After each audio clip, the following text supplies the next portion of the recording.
Pandemic disrupting countless things in our lives, among them child adoptions. From safety protocols and financial hardships created by the pandemic to strict travel restrictions, many families have found a wrench thrown into their plans to adopt, taking longer than expected. Joining us this morning, Nicole Witt is the executive director of the Adoption Consultancy and host of Adopting, the podcast. Good morning to you, Nicole. How you doing? I'm great. Good morning. How are you guys? Doing well. Thank you so much. So talk to us first and foremost about some of the biggest challenges that families are facing as they try to adopt a newborn. Well, you already alluded to a couple of them, from travel restrictions to changing hospital policies to learning the technology, to do things virtually. Those have been some of the big ones.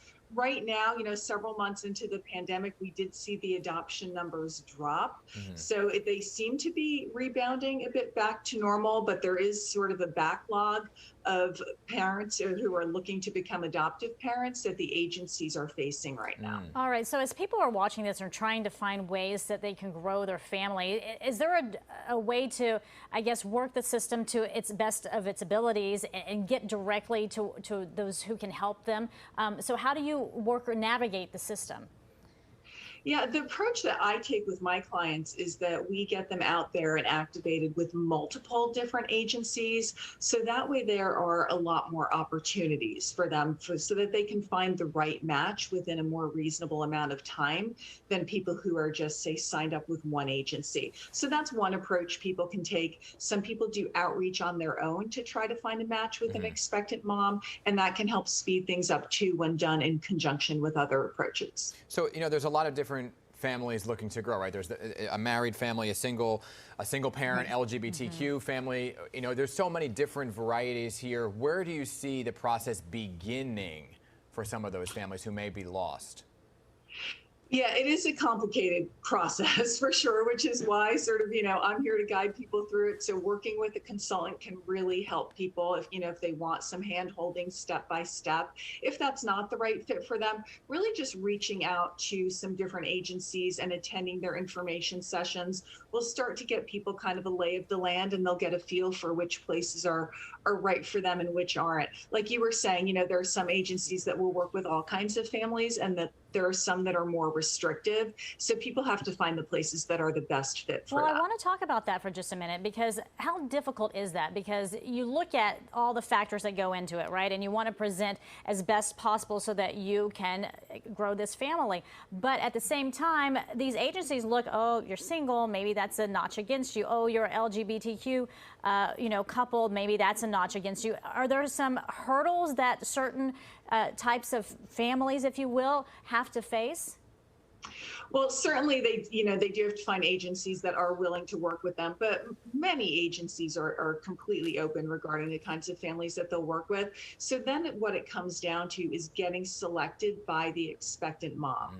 So I would say that most birth moms, maybe not the vast majority, but most are still looking for kind of that traditional married heterosexual couple. But over the years, more and more, I've seen that the expectant moms are more flexible with the kinds of families they'll consider, or sometimes even seeking out a non-traditional family. So it is still hard, though. So it is still hard if you fall into a certain category. You're not on an equal playing field here. It can be a little bit harder to get selected, right? But it's certainly not impossible. So, yeah, not impossible, but the reality for so many people that are not in that heterosexual environment is that it's going to take longer, right? It might take longer. You might have to go through a couple extra hurdles. On average, it can definitely take longer. And so what is longer mean? Yeah, what does that mean? What's a timeline? Well, that's sort of the magic question, and that varies based on a lot of things. My clients almost always adopt within a year. Our average is about 6 months. There are agencies that are a lot longer than that, but a lot of it comes down to the openness that the adoptive parents have in terms of what scenarios are they willing to consider. That makes a huge difference. Now, are you referencing being a newborn or a domestic adoption versus international when you say flexibility here? But also even within each of those, the flexibility, what does their budget look like? What are they comfortable with openness? What race children are they open to? All of those things make a difference. When you talk about budget, how much does this cost? And you mentioned that it takes about a year. What happens within that year? Kind of walk us through that and the cost of it. Sure. Well, the cost, unfortunately, adoption, unless you're going through, say, the foster care system, it is quite expensive. A typical agency adoption can run anywhere from mid 30,000s up to more than 50,000, although there are definitely tax credits and loans and grants and ways to help with that.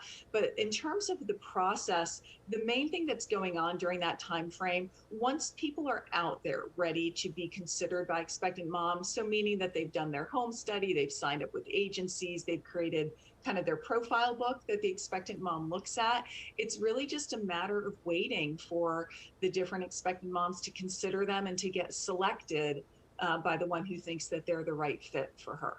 And there are agencies that work with low-income families in particular, because some people really want to have a family, they can't afford surrogacy, then they hear $30,000 to $50,000, like, oh my gosh, I can't afford adoption either. What are my alternatives? But there are agencies who are willing to work with low-income families as well. There are, and there are agencies that will have sliding scale fees based on the family's income as well. Understood.